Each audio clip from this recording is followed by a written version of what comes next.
Assalamu alaikum. Amin wa alaikum assalam. Malam barka da lafiya. A gari. Ayi lafiya. Lafiya. Masha Allah. Daman ni zai yi tambaya ne akan azumin bana. Masha Allah, ina jin ku. Yawa mallam dama zuwa muka ga mana farillan azumi da kuma mustahabban azumi. Ake sunnonin sama.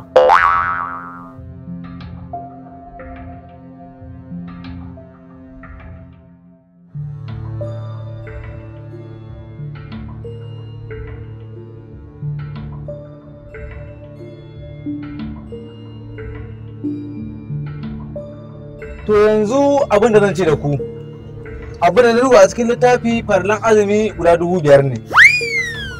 5,000. 5,000. Ni kuma musahabai abin da na duba guda 500 ne.